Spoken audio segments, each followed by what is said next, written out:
Good morning students. Welcome in today's session of Business Studies class.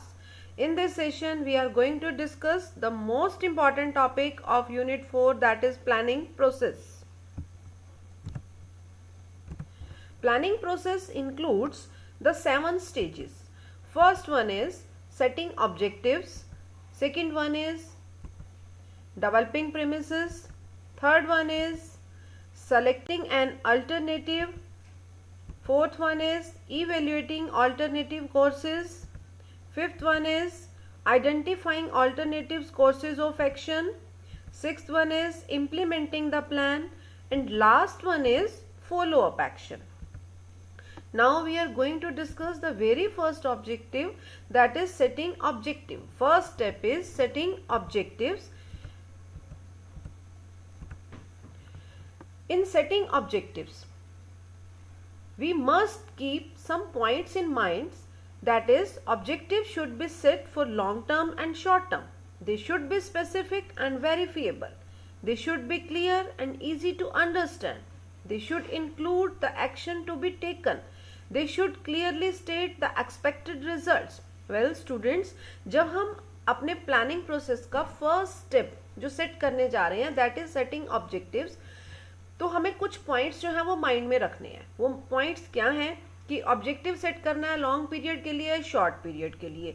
Objective बिल्कुल clear होना चाहिए, understandable होना चाहिए, ताकि हम अपने एम्प्लॉयज़ के साथ उनको डिस्कस कर सकें, उन्हें बता सकें कि हमने किस ऑब्जेक्टिव को अचीव करने के लिए सारे एफर्ट्स करने हैं, कौन सी policies, plans, procedures, methods use करने हैं जिसे हम एक पर्टिकुलर ऑब्जेक्टिव को ईजिली अचीव कर पाएँ, उससे हमें क्या रिजल्ट्स लेने हैं. ठीक है, बिल्कुल सब कुछ क्लियर जो है वो अपने एम्प्लॉयज़ के साथ हमें क्या करना है, डिस्कस.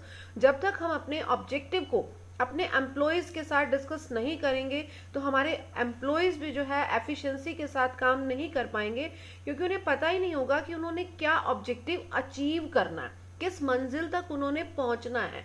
ऑब्जेक्टिव जो होते हैं वो एंड पॉइंट्स होते हैं जहां हमने पहुंचना होता है.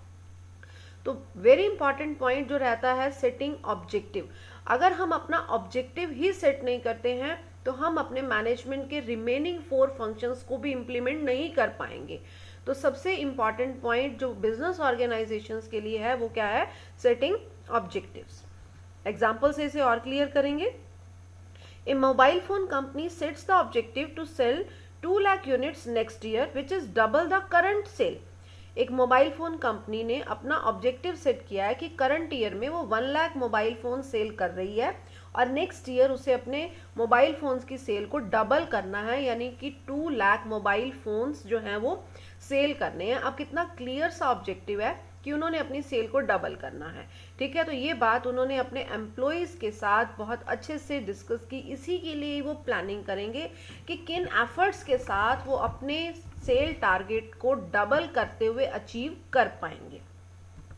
The second objective is planning premises, developing premises. अब हमने प्रीमिसेस डेवलप करना है कि किन अजम्पशंस, किन प्रेडिक्शंस के साथ हम अपने ऑब्जेक्टिव को अचीव करेंगे. डेवलपिंग प्रीमिसेस का मीनिंग होता है कि हमने ये सब कुछ चेक करना है कि अपने ऑब्जेक्टिव को अचीव करने के लिए हमें किन किन पॉइंट्स की रिक्वायरमेंट रहेगी, और वो सब कुछ, वो टर्म्स, कंडीशंस, एनवायरनमेंट, सब कुछ हमारे पास अवेलेबल है या नहीं है. ये चेकिंग हम कहाँ करते हैं, डेवलपिंग प्रेमिसेस में. हम ये प्रेडिक्शंस लेते हैं, हम ये कंडीशंस चेक करते हैं कि वो सब कुछ जो हमें अपने टारगेट को अचीव करने के लिए चाहिए, क्या हमारे पास अवेलेबल हो पाएगा या नहीं हो पाएगा. जिन कंडीशंस और बिजनेस एनवायरनमेंट में रहकर एक बिजनेसमैन को बिजनेस करना है, क्या वो सब कुछ हमारे ऑब्जेक्टिव के लिए फेवरेबल है या नहीं है. हमें अपने ऑब्जेक्टिव को अचीव करने के लिए जिन जिन एनवायरनमेंट्स की रिक्वायरमेंट है, क्या फ्यूचर में वो हमें अवेलेबल हो पाएगा या नहीं हो पाएगा.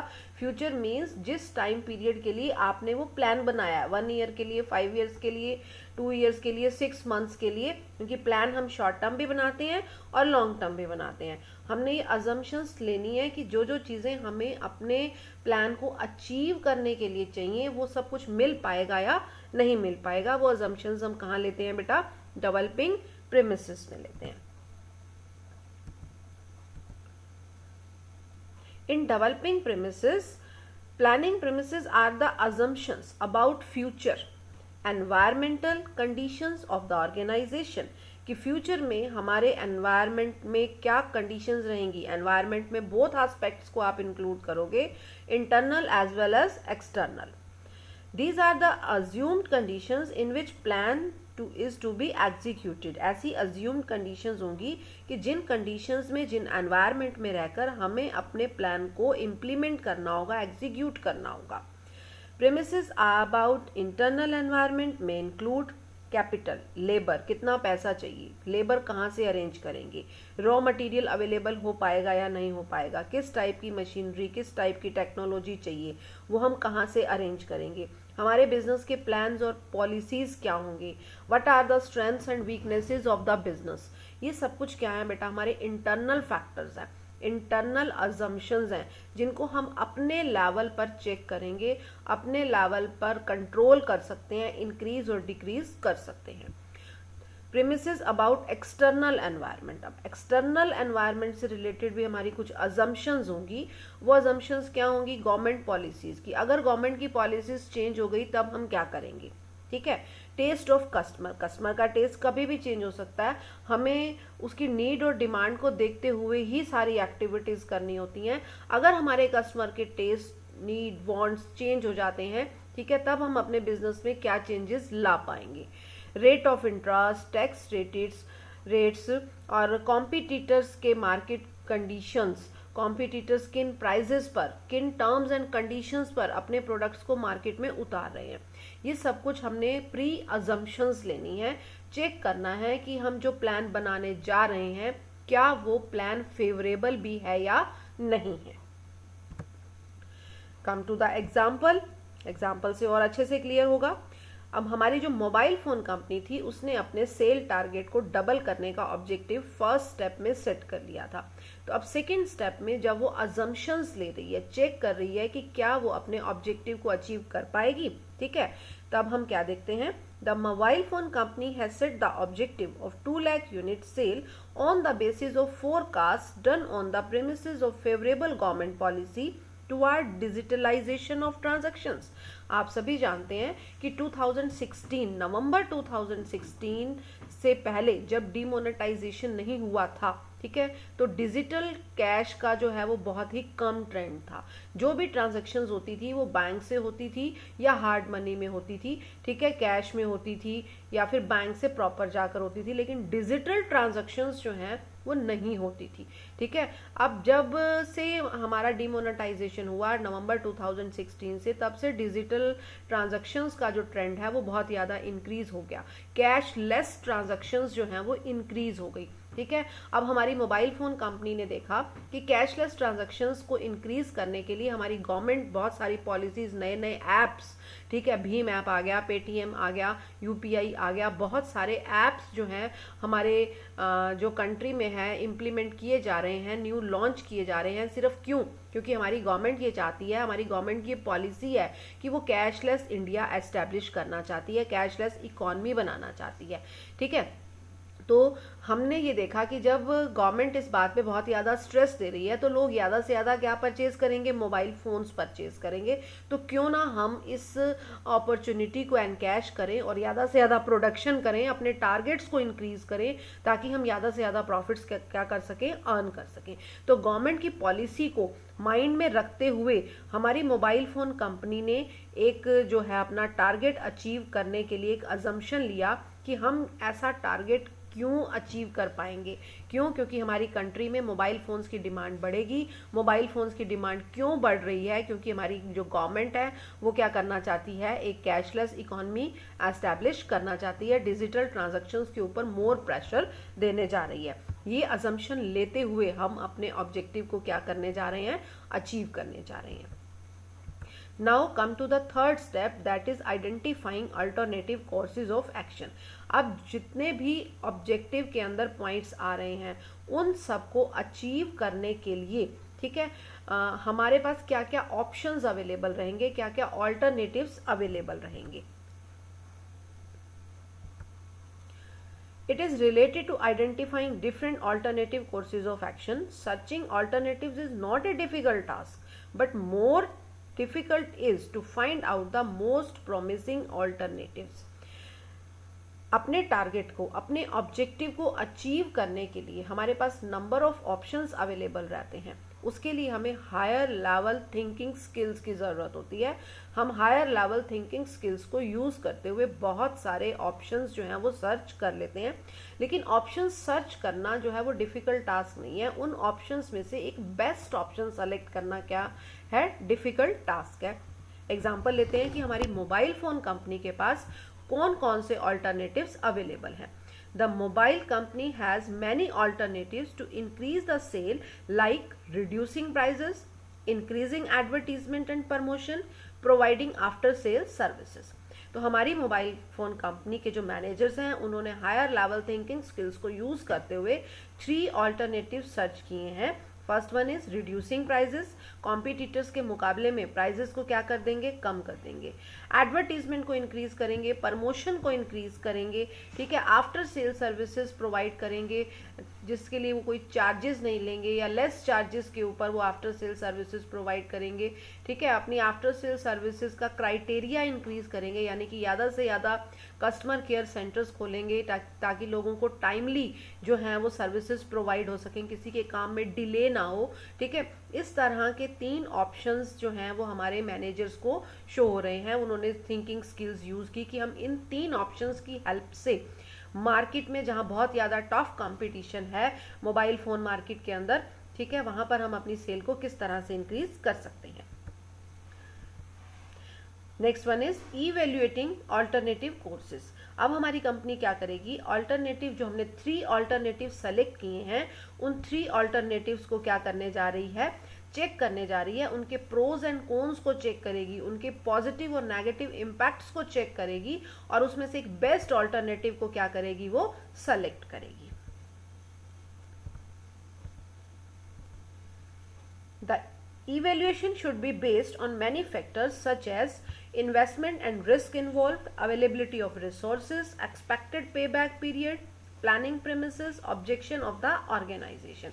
अब जब हमारे पास 3 ऑल्टरनेटिव्स अवेलेबल हैं, उन 3 ऑल्टरनेटिव्स में से हमने एक बेस्ट ऑल्टरनेटिव को सेलेक्ट करना है.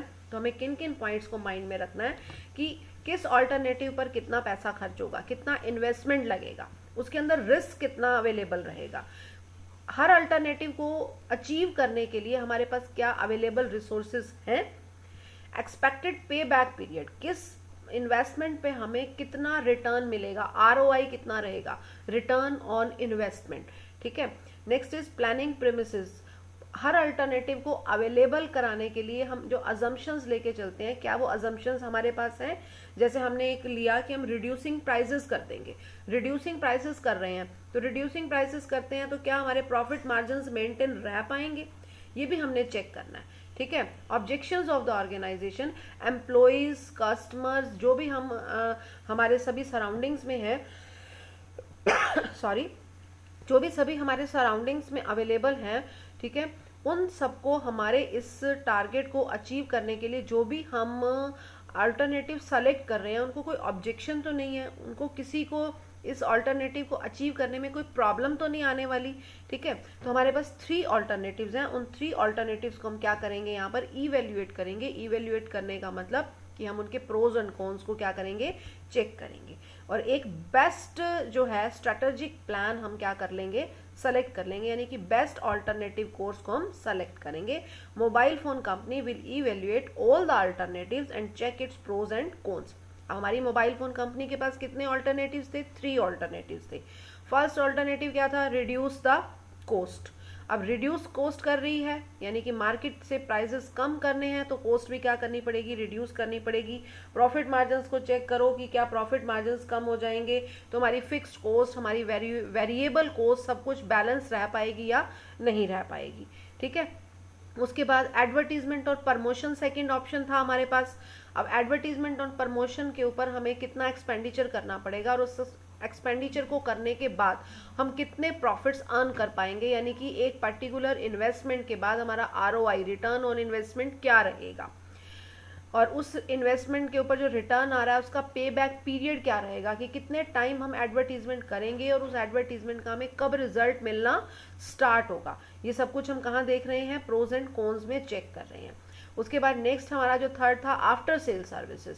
आफ्टर सेल सर्विसेज में हमने देखना है हमें कितने ब्रांचेस खोलने पड़ेंगे, कस्टमर केयर सेंटर खोलने के लिए हमें न्यू एम्प्लॉयज़ अपॉइंट करने पड़ेंगे, इंफ्रास्ट्रक्चर सेट करना पड़ेगा, ठीक है। उसके लिए हमारे को कितनी कॉस्ट पे करनी पड़ेगी और उस कॉस्ट को पे करने के बाद हमें कितना बेनिफिट मिलेगा, ठीक है। तो ये सब कुछ चेक किया कहाँ जा रहा है, evaluating alternative courses of action, कि तीनों ऑप्शंस में से हमें एक बेस्ट ऑप्शन को क्या करना है, सेलेक्ट। बेस्ट ऑप्शन को सेलेक्ट करने के लिए हम उसके पॉजिटिव और नेगेटिव इम्पैक्ट का डिटेल एनालिसिस करेंगे, तभी हम एक स्ट्रैटेजिक प्लान को क्या कर पाएंगे बेटा, सेलेक्ट कर पाएंगे। एक स्ट्रैटेजिक ऑप्शन हमने सेलेक्ट करना है जिसमें कम से कम नेगेटिव इफेक्ट्स हों और ज़्यादा से ज़्यादा क्या हो, पॉजिटिव इफेक्ट्स हों।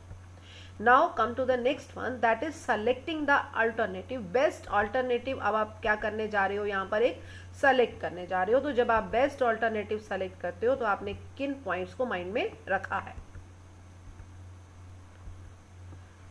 After evaluating different alternatives, planners select the most appropriate alternative course of action or plan. Sometimes planners select 2 or more plans rather than 1. कई बार हमें लगता है कि एक प्लान से हमारा जो टारगेट है वो अचीव नहीं हो पाएगा, हमें 2 ऑप्शंस को चूज कर लेना चाहिए ताकि हम अपने प्लान को बहुत अच्छे से जो है अचीव कर सकें।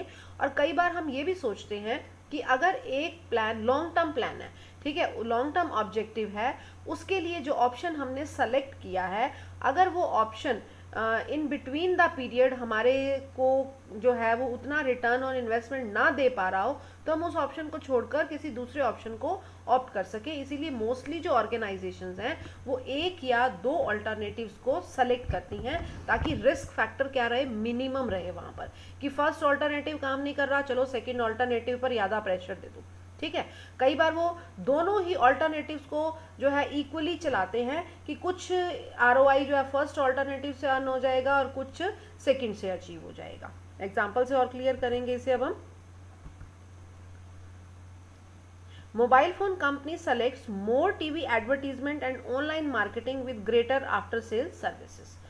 अब हमारी मोबाइल फ़ोन कंपनी ने 2 ऑप्शंस जो हैं वो सेलेक्ट किए हैं। वो कहते हैं हम एडवर्टीजमेंट टीवी के ऊपर बहुत ज़्यादा एडवर्टीजमेंट देंगे, क्योंकि टीवी जो है वो एडवर्टीजमेंट का सबसे बेस्ट जो है वो सोर्स माना जाता है, क्योंकि सभी तरह के लोग, middle class, rich class, lower class, सभी तरह के लोग जो हैं वो टीवी एडवर्टीजमेंट्स को देखते हैं, क्योंकि वहाँ पर विजुअल भी आ रहा है और ऑडियो भी आ रहा है।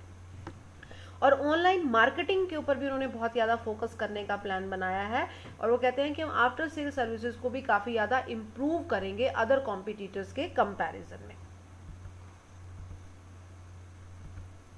अब जब हमने एक बेस्ट प्लान सेलेक्ट कर लिया है तो हम उस प्लान को क्या करने जा रहे हैं, इम्प्लीमेंट करने जा रहे हैं, यानी कि implementing the plan. That is the 6th step of the planning process.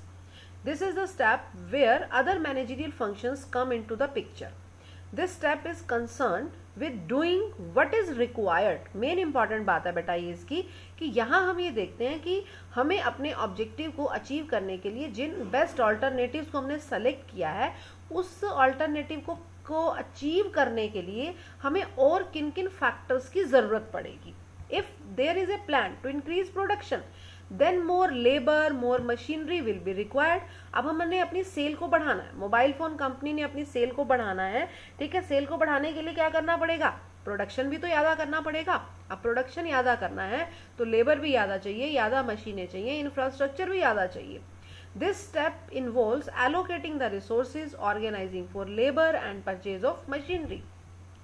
जब हम अपने प्लान को इम्प्लीमेंट करने जा रहे हैं तो हमने ये चेक करना है कि क्या हमारे पास लेबर अवेलेबल हो पाएगी। जिस एरिया में हमारा इंडस्ट्री है, प्रोडक्शन प्लांट लगा हुआ है, वहाँ पर लेबर जो है वो इजीली अवेलेबल हो पाती है या नहीं हो पाती है। जो मशीनरी हमें चाहिए, ठीक है, जिस कंट्री से हमने मशीनरी परचेज करनी है या अपनी ही कंट्री से मशीनरी परचेज करनी है, उस मशीनरी को परचेज करने के लिए क्या हमारे पास कैपिटल अवेलेबल है, ठीक है। तो ये सब क्या थे, हमारे इंटरनल प्रेमिसेस थे, ठीक है। सेकंड पॉइंट में जब हमने डिस्कस किया था डेवलपिंग प्रेमिसेस, ठीक है, तो उसको भी हमने यहाँ पर लेकर चलना है कि क्या सब कुछ हमारे पास अवेलेबल हो पाएगा या नहीं हो पाएगा।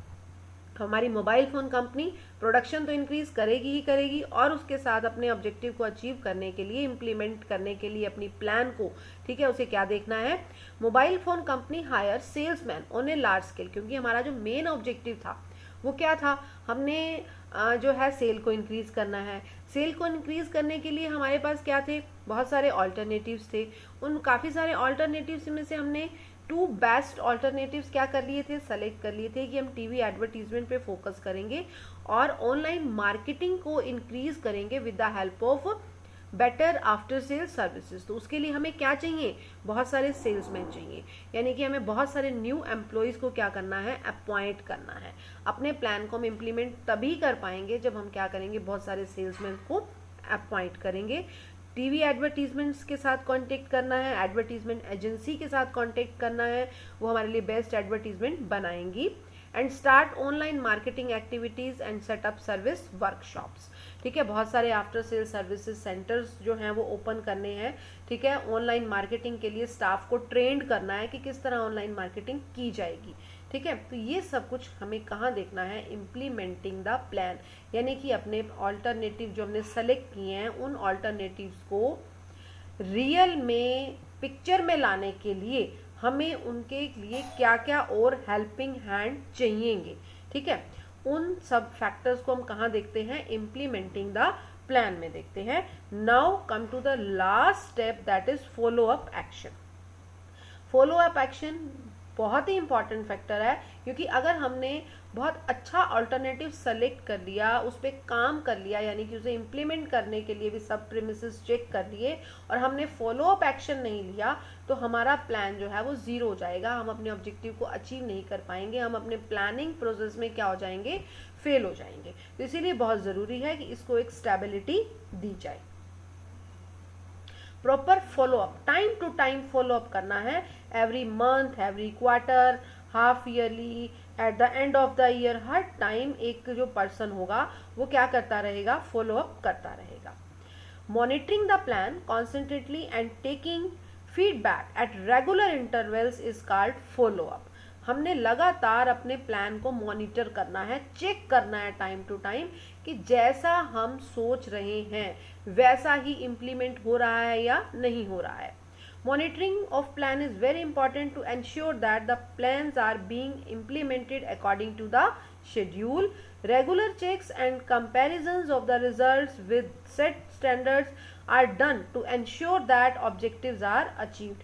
जो हमने प्लानिंग की थी, जो हमने स्टैंडर्ड सेट किए थे, क्या वो स्टैंडर्ड सब हम अचीव कर पा रहे हैं या नहीं कर पा रहे हैं, एवरी स्टेप पर हमने ये चेक करना है। जैसे बच्चे, बड़ा इजी सा, बड़ा कॉमन सा एग्जांपल मैं आपको बताती हूँ कि जब आप एग्जाम करते हो, ठीक है, आप एग्जामिनेशन रूम में बैठे हो, वहाँ पर एक आंसर शीट है जिसे आप राइट कर रहे हो, आपको 3 आवर्स में अपने सारे क्वेश्चंस को कंप्लीट करना है, ठीक है। तो आप बहुत टाइमली हर स्टेप को कंप्लीट करते हो। आपने 1 मार्क के क्वेश्चन कितने मिनट में कंप्लीट करने हैं, 3 मार्क्स के क्वेश्चन कितने मिनट्स में कंप्लीट करने हैं, देन कम टू द 4 और 5 मार्क्स क्वेश्चंस, ठीक है, then come to the 6 marks question, ठीक है। आपने अपने टाइम को डिवाइड किया हुआ है, ठीक है, फॉलो अप लेते रहते हो। आपका टारगेट था कि आप फर्स्ट 20 मिनट्स में 1 मार्क के क्वेश्चंस कंप्लीट कर लोगे, ठीक है। तो आपने चेक किया कि क्या आपने फर्स्ट 20 मिनट्स में 1 मार्क के क्वेश्चन कंप्लीट कर लिए। आपने देखा कि नहीं, हम नहीं कर पाए हैं फर्स्ट 20 मिनट्स में, ठीक है, हमने जो है 26 या 27 मिनट्स यूज कर लिए 1 मार्क के क्वेश्चंस को कंप्लीट करने के लिए। अब हमने इन 7 मिनट्स को हमने फॉलो अप लिया ना, फॉलो अप लिया कि जो टारगेट 20 मिनट का था वो कितने मिनट में पूरा हुआ, 27 मिनट्स में पूरा हुआ, ठीक है। तो अब हमने यहाँ पर फॉलो अप लिया और अब हमने वो 7 मिनट्स कहाँ कंपनसेट करने हैं, आगे के क्वेश्चंस में हमें एडजस्ट करने पड़ेंगे। अब हम ये कोशिश करेंगे कि जो नेक्स्ट 3 मार्क्स क्वेश्चन है जिनके लिए हमने 30 से 40 मिनट्स का टाइम सेट किया हुआ था, तो उन्हें हम कम देंगे कुछ टाइम, ताकि हम आगे के क्वेश्चंस को जो है वो बैलेंस कर सके। अगर हम हर टाइप के क्वेश्चंस, हर कैटेगरी के क्वेश्चंस में 5 और 7 मिनट्स मोर यूज करते रहे तो हम अपना पेपर कंप्लीट नहीं कर पाएंगे, ठीक है। तो इसीलिए हम हर कैटेगरी के क्वेश्चंस को कंप्लीट करने के बाद एक फॉलो अप लेते हैं। अच्छा, अब कितना टाइम रह गया, ठीक है, अच्छा अब इतना टाइम रह गया, तो अभी हम इस टाइम में इतने क्वेश्चंस हमने राइट करने हैं, तो हम हर कैटेगरी के क्वेश्चंस को कितना टाइम देंगे, ठीक है। तो ये क्या होता है, फॉलो अप होता है, जो हम अपनी डेली लाइफ में भी बहुत बार यूज करते रहते हैं। हर काम में हम अपना फॉलो अप देखते हैं। तो हमारी मोबाइल फोन कंपनी भी अपना फॉलोअप चेक करेगी.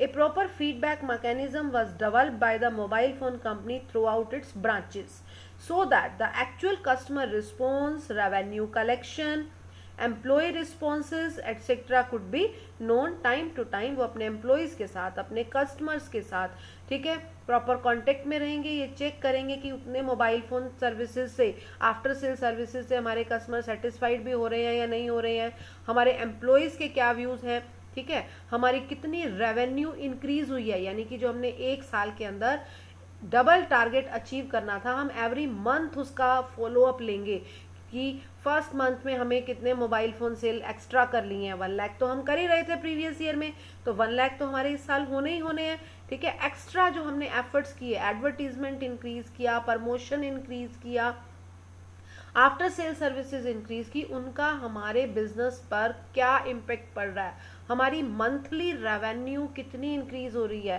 प्रीवियस ईयर में हमने कितना पर मंथ अर्न किया था और करंट ईयर में हम कितना पर मंथ अर्न कर रहे हैं, ठीक है. हमें और एफर्ट्स करने की ज़रूरत है या नहीं है, क्योंकि जब हम मॉनिटरिंग करते हैं ना बेटा, तो सबसे इम्पॉर्टेंट वहाँ क्या रहता है कि हमने जो अजम्पशंस, जो प्रिडिक्शंस, जो कंडीशंस माइंड में रखते हुए अपने प्लान को प्रिपेयर किया था, कि वो कंडीशंस, वो प्रिडिक्शंस आज भी अवेलेबल हैं या नहीं है. आज भी अवेलेबल का मीनिंग कि क्या हमारा मार्केट एनवायरनमेंट आज भी वैसा है जैसा हमने प्लान को स्टार्ट करते टाइम सोचा था, ठीक है. एग्जाम्पल दूंगी मैं इसके लिए आपको कि जब हम लॉन्ग टर्म प्लान्स बनाते हैं तो वो 1 ईयर, 2 ईयर, 5 ईयर्स के लिए होते हैं. अब जब आपने प्लान बनाया तो आपने ये प्रिडिक्शन रखी कि during the completion of plan, यानी कि मान लो 4 ईयर्स का प्लान था वो, इन 4 ईयर्स में इन्फ्लेशन रेट जो है वो 5% इंक्रीज हो सकता है. उसके हिसाब से हमने अपने प्लान में बजट रखा कि किस टाइम पर हमने कितना पैसा किस फैक्टर के ऊपर स्पेंड करना है, ठीक है. लेकिन गवर्नमेंट की सिचुएशंस, हमारे बिजनेस की सिचुएशन, हमारे एनवायरनमेंट, हमारी सोसाइटी में कुछ ऐसी सिचुएशंस आ गई कि हमारा जो इन्फ्लेशन रेट है जिसकी हमने 5% प्रेडिक्शन की हुई थी वो 10% इंक्रीज हो गया. अब हमने सोचा था महंगाई 5% बढ़ेगी, लेकिन महंगाई बढ़ गई 10%. महंगाई बढ़ने का मतलब क्या है कि आपको वेज रेट भी बढ़ाना पड़ेगा, आपको रॉ मटेरियल पे भी ज़्यादा स्पेंड करना पड़ेगा, आपकी इंफ्रास्ट्रक्चर कॉस्ट भी ज़्यादा आने लग जाएगी, ठीक है. क्योंकि क्या हो रहा है, इन्फ्लेशन रेट इंक्रीज हो रहा है. हमने सोचा था कि 5% इन्फ्लेशन होगा, ठीक है, लेकिन 10% इन्फ्लेशन हो गया. तो क्या हम उस 10% इन्फ्लेशन के साथ मार्केट में सर्वाइव कर पाएंगे या नहीं कर पाएंगे, ठीक है. करंट में हमारी क्या पोजीशन चल रही है, कहीं ऐसा तो नहीं कि इन्फ्लेशन रेट बढ़ने से, ठीक है, इन्फ्लेशन रेट तो आपके हाथ में नहीं है, गवर्नमेंट ने बढ़ा दिया सब चीज़ों का रेट, महंगाई दर बढ़ गई, ठीक है, एक्सटर्नल फैक्टर था जिसके ऊपर आपका कोई कंट्रोल नहीं था. तो क्या उस इन्फ्लेशन रेट के इंक्रीज होने से आपकी वर्किंग स्मूथली चल रही है या नहीं चल रही है, कहाँ आपको प्रॉब्लम्स आ रही हैं, ये सब कुछ आपने कहाँ देखना है, फॉलो अप एक्शन में देखना है, मॉनिटरिंग करनी है, चेक करना है टाइम टू टाइम प्लान को, ठीक है. अगर ज़रूरत पड़ती है तो हम अपने प्लान के अंदर पॉसिबल चेंजेस करेंगे ताकि हम अपने प्लान को सक्सेसफुली क्या कर सकें, अचीव कर सकें. फॉलो अप एक्शन 7 स्टेप्स में से सबसे इम्पॉर्टेंट स्टेप है, क्योंकि अगर हमने फॉलो अप एक्शन को यूज़ नहीं किया, ठीक है, तो हम after the completion of the time period हम ये में देखेंगे कि हमारा प्लान अचीव ही नहीं हुआ, यानी कि हम अपने ऑब्जेक्टिव को अचीव, अपने टारगेट को अचीव नहीं कर पाए हैं. तो follow up action is very very important in the steps of planning process. Thanks and have a nice day.